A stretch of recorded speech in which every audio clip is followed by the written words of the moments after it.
Kita akan kita akan berdoa terlebih dahulu. Mari kita akan berdoa. Tuhan Yesus, terima kasih karena Engkau sudah menjaga kami dalam istirahat kami sehingga pagi ini kami bisa bangun dan kami akan menikmati doa pagi, menikmati firman Tuhan pada pagi hari. Percayalah kami semua dan kuasa roh Tuhan atas setiap firman yang boleh keluar boleh menjadi berkat buat kami semua. Dalam nama Tuhan Yesus kami ucap syukur dan berdoa. Amin.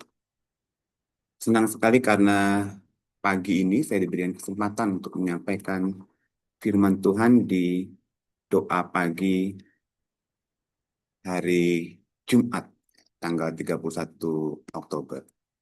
Tema besar kita adalah Impactful Generation. Dan hari ini saya akan mengajak kita semuanya untuk eh, merenungkan firman Tuhan dari 2 Timotius pasal yang ketiga, pasal yang pertama, ayat yang ketiga sampai dengan ayat yang kelima. 2 Timotius pasal yang pertama, ayat yang ketiga sampai ayat yang kelima. Saya akan bacakan firman Tuhan ini buat kita semuanya. Aku mengucap syukur pada Allah yang kulayani dengan hati yang murni, seperti yang dilakukan nenek moyangku. Dan selalu aku mengingat engkau dalam permohonanku, baik siang maupun malam. Dan apabila aku terkenang akan air matamu yang kau curahkan, aku ingin melihat engkau kembali supaya penuhlah sukacitaku. Sebab aku teringat akan imanmu yang tulus ikhlas, yaitu iman yang pertama-tama hidup di dalam nenekmu Louis dan di dalam ibumu Eunike, dan yang aku yakin hidup juga di dalam dirimu. Demikianlah firman Tuhan, berbahagialah setiap orang yang mendengarkannya, merenungkannya, dan melakukannya dalam hidup kita hari lepas hari. Surat ini adalah surat Timotius yang terakhir, ya. Surat yang ditulis Paulus, surat Paulus terakhir yang ditulis untuk Timotius. Ketika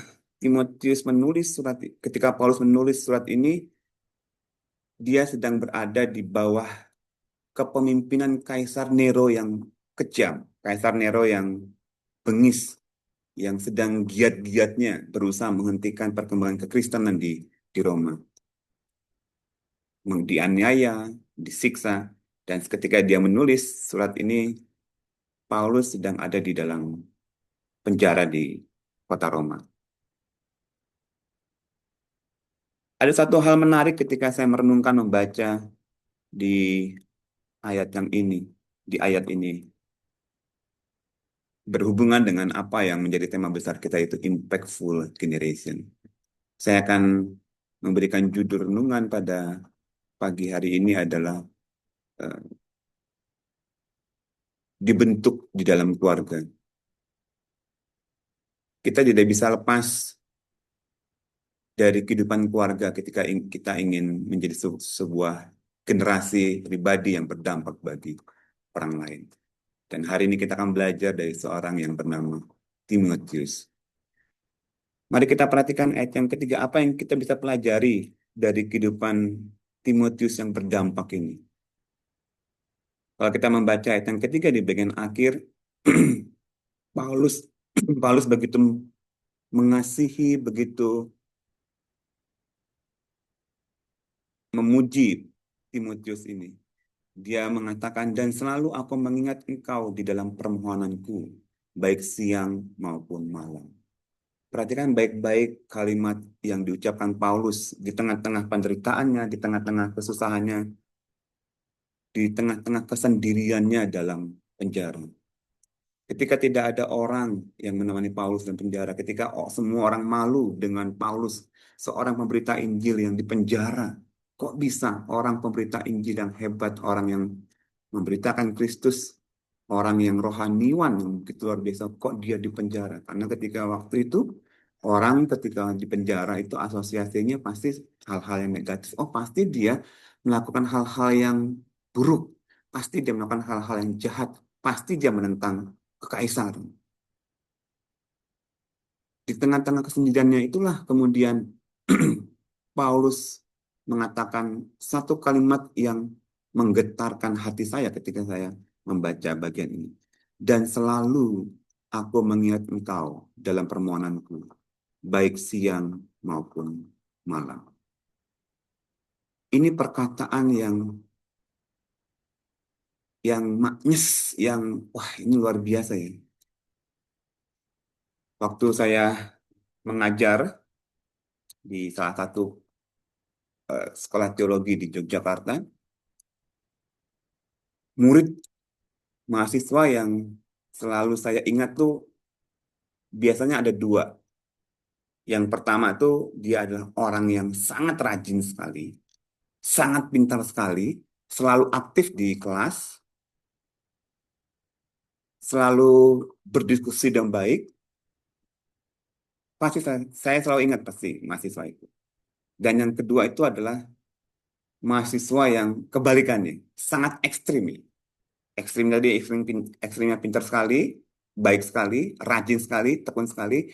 Tetapi ekstrim yang kedua itu adalah kebalikannya, yang sama sekali tidak bisa menjawab ketika ditanya, yang grogi, yang eh, apa ya, yang nilainya kurang bagus.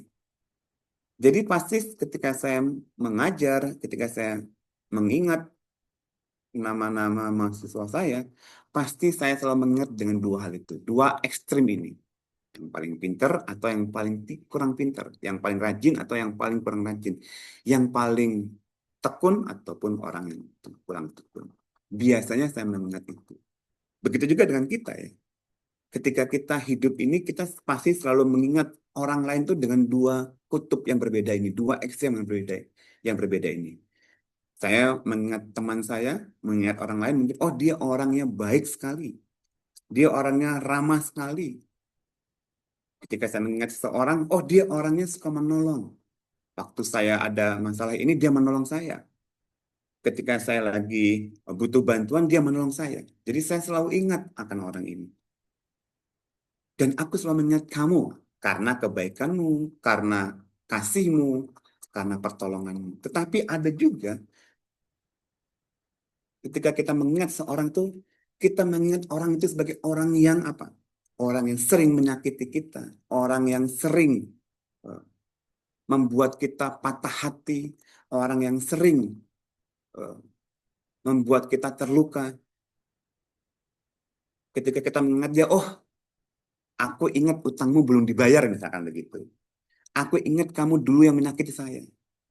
Nah, seringkali kita mengingat seseorang, mengingat orang lain tuh dengan dua memori yang seperti ini. Dia baik sekali atau dia jahat sekali. Dia mengasihi kita atau dia tidak mengasihi kita. Paulus ketika dia mengingat seorang yang bernama Timotius, seorang pemuda yang dia ajak dalam perjalanan misi yang kedua, apa yang Paulus ingat tentang Timotius ini? Apakah Paulus mengingat Timotius sebagai pribadi yang eh, tidak rajin, yang selalu menentang dia, yang tidak taat pada dia, ataukah sebaliknya? Kalau kita perhatikan ayat yang keempat, rupanya Paulus mengingat Timotius sebagai orang yang memiliki keteguhan iman, sebagai orang yang setia, sebagai orang yang tidak goyah imannya, orang yang selalu mendampingi Paulus ketika ada dalam masa senang ataupun dalam keadaan susah, orang yang mengalami penderitaan bersama Paulus, tidak pernah sekalipun Timotius meninggalkan dia. Maka di ayat yang keempat itu dikatakan, dan apabila aku terkenang akan air matamu yang kau curahkan. Jadi mereka sama-sama mengalami penderitaan dan dia sama-sama mengalami kesusahan. Air mata yang tercurah ketika pelayanan mereka ditolak oleh banyak orang. Air mata mereka tercurah, air mata Paulus tercurah, air mata Timotius tercurah. Ketika ada banyak orang yang bertobat yang dimenangkan. Dan Paulus mengingat Timotius sebagai orang yang begitu mengasihi dia, yang begitu rajin dalam pelayanan, yang begitu teguh dalam imannya, yang begitu kokoh sekalipun dia harus dianiaya, sekalipun dia harus menderita bersama dengan Paulus. Aku selalu mengingat engkau setiap saat dalam permohonanku siang dan malam. Refleksi kita yang pertama pada pagi hari ini adalah apa yang ingin saudara harapkan dari orang lain ketika dia mengingat akan saya dan saudara.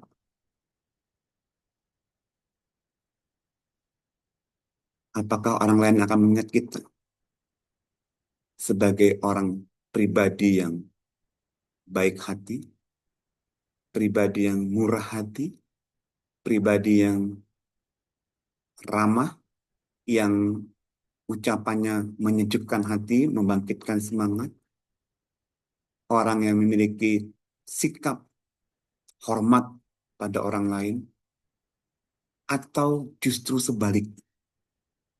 Ketika orang memandang saya sebagai David, wah, David itu kalau dikasih pelayanan pasti nggak beres. David itu kalau dikasih tanggung jawab pasti mengecewakan. David itu kalau dikasih ini, dikasih itu, sulit untuk dipercaya. Dia adalah orang yang sulit dipercaya. Dia orang yang selalu banyak alasan.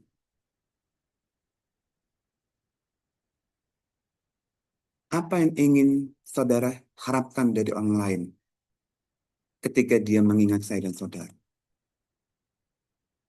Ketika dosen mengingat saya dan saudara, apa yang dosen harapkan kepada kita semuanya? Apakah kita diingat sebagai mahasiswa yang rajin, mahasiswa yang tekun dalam belajar, mahasiswa yang selalu mengerjakan tugas-tugas tepat waktu dengan tepat hasil, ataukah kita dikenal sebagai mahasiswa yang sering malas-malasan, yang selalu terlambat mengumpulkan tugas, yang selalu menggunakan AI dalam seluruh tugas-tugas kita, bergantung pada dia. Apa yang ingin saya dan saudara harapkan ketika orang lain mengingat saya, mengingat saudara? Timotius mengajarkan pada kita semuanya. Ketika Paulus mengingat dia, Paulus mengingat Timotius sebagai orang yang memiliki iman yang sejati, memiliki iman yang teguh, memiliki keteguhan dalam pelayanan, memiliki komitmen penuh, memiliki kesungguhan dalam taat kepada Kristus dan taat kepada pemimpin. Generasi yang berdampak itu adalah generasi yang memiliki pribadi-pribadi yang berkenan di hadapan Tuhan. Pribadi-pribadi yang selalu diingat kebaikannya. Pribadi-pribadi yang selalu diingat akan hal-hal yang baik.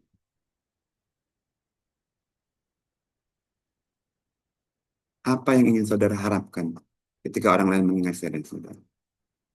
Ini bagian yang pertama. Bagian yang kedua, menarik, yang menjadi pertanyaan adalah, mengapa bisa Timotius memiliki iman seteguh itu, memiliki iman yang hebat seperti itu, memiliki komitmen dan kesungguhan seperti itu? Jawabannya ada di ayat yang kelima. Sebab aku teringat akan imanmu yang tulus ikhlas, yaitu iman yang pertama-tama hidup di dalam nenekmu Lois dan di dalam ibumu Eunike, dan yang aku yakin hidup juga di dalam dirimu. Paulus, Timotius tidak instan memiliki iman, tidak instan memiliki komitmen dan kesungguhan dalam pelayanan. Tidak begitu saja tiba-tiba dia punya iman sehebat itu. Timotius lahir, dibentuk imannya, dibentuk komitmennya di dalam keluarganya.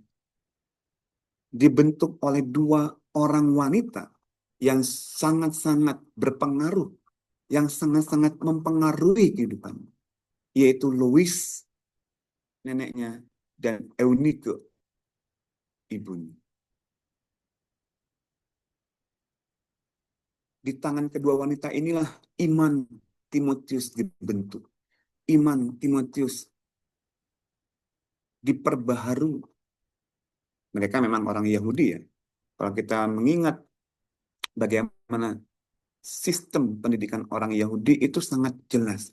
Mereka tidak memfokuskan diri pada pengetahuan intelektual, tapi mereka lebih memfokuskan diri pada pembelajaran agama, pembelajaran budaya, budaya Yahudi sejak usia dini. Mereka memfokuskan diri pada studi Taurat dan studi kitab-kitab suci lainnya. Pendidikan di agama Yahudi itu menekankan pada sejarah dan nilai-nilai moral keyahudian. Dan sejak kecil, Timotius dibentuk oleh Eunike, ibunya, dan Louis, neneknya, untuk memahami kitab suci, memahami Taurat, memahami moral yang baik menurut standar agama dan tradisi Yahudi. Inilah yang membentuk Timotius menjadi generasi yang berdampak, menjadi pribadi yang berdampak ketika keluarga campur tangan, ketika keluarga berperan dalam pembentukan karakter, pembentukan iman Timotius. Saya mungkin bukan contoh yang baik, keluarga saya mungkin bukan contoh yang baik dalam pembentukan karakter dan pembentukan iman. Papa saya mungkin tidak seperti Lois dan Oinike ini. Saya lebih banyak dibentuk dalam gereja, lebih banyak dibentuk dalam pelayanan-pelayanan. Tetapi dalam keluarga, mungkin orang tua saya tidak begitu menekankan hal-hal yang kerohanian. Itu sebabnya mengapa saya seperti ingin balas dendam kepada anak saya. Saya cuma punya satu anak, sekarang kuliah di UGM, jurusan psikologi. Sejak kecil, saya mencoba untuk memastikan kebutuhan rohani anak saya terpenuhi. Membangun, mengajak dia berdoa terus, mengajak dia membaca kitab terus. Mencoba untuk membangun mesbah keluarga, berdoa setiap hari, membaca Alkitab setiap hari bersama-sama. Karena saya tahu sesungguhnya, saya tahu benar-benar bahwa inilah warisan yang tidak bisa hilang. Inilah warisan yang kekal, yaitu warisan iman. Kalau saya memberikan warisan harta buat anak saya, mungkin kalau dia tidak bisa mengolahnya, itu bisa habis, bisa hilang. Memberikan warisan pengetahuan mungkin baik, tetapi banyak sekali orang-orang yang punya pengetahuan baik, intelektual yang baik, akhirnya malah menjadi mengenakan rompi orange. Tapi orang yang diwarisi iman, dia pasti akan mampu bertahan di tengah-tengah gelombang kehidupan, mampu bertahan di tengah-tengah tantangan dan kerasnya dunia ini. Dan itulah yang sedang saya coba tanamkan kepada anak saya. Karena saya belajar dari Timotius ini. Dia menjadi pribadi yang hebat ini karena dia dibentuk di dalam keluarganya oleh neneknya dan oleh ibunya. Mungkin banyak di antara kita yang belum berkeluarga, atau mungkin sudah ada yang berkeluarga juga ya, yang hadir di dalam doa pagi ini. Marilah kita pastikan bersama-sama untuk membentuk anak kita, keluarga kita di dalam hal kerohanian. Bukan hanya intelektual saja, tetapi spiritual juga perlu kita tekankan. Kita tidak bisa mewarisi hal-hal yang hebat selain satu hal ini, yaitu warisan iman. Dan itu sungguh-sungguh dilakukan oleh Louis dan Eunice. Marilah kita memberikan warisan iman ini untuk membentuk pribadi-pribadi, generasi-generasi masa depan yang berdampak Dan itu dimulai di dalam keluarga, bukan dalam gereja, bukan dalam studi di kampus, bukan dalam hal-hal yang lainnya, tetapi di dalam keluarga. Itu sebabnya mengapa kalau ketika kita mendaftar di STBI, saudara harus perlu punya pengalaman melayani 2 tahun di gereja. Bagaimana kita bisa melayani gereja kalau keluarga kita tidak berdampak, tidak bisa memberikan pengajaran kerohanian? Jadi hal yang kedua yang saya tekankan untuk membentuk pribadi yang berkenan, pribadi yang berdampak seperti Timotius ini. Marilah kita memastikan keluarga kita menjadi bagian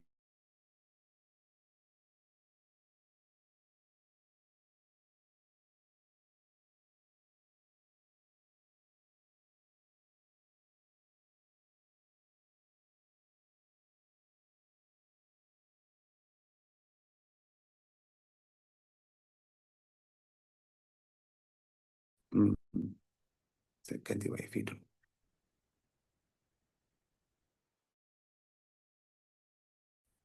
Jadi ini 2 hal yang kita pelajari pada pagi hari ini.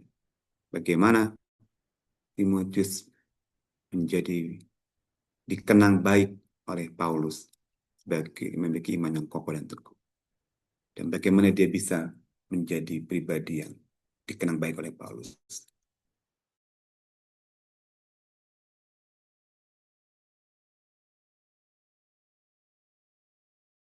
Pada pagi hari ini menjadi berkat buat kami semuanya untuk memastikan kehidupan kami menjadi pribadi-pribadi yang berkenan di hadapan Tuhan, menjadi pribadi-pribadi yang berdampak di hadapan Tuhan.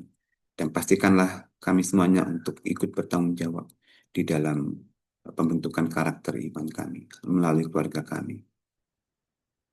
Tuhan tolonglah kami semuanya dalam hidup kami hari lepas hari. Dalam nama Tuhan Yesus kami percaya syukur dan berdoa. Amin.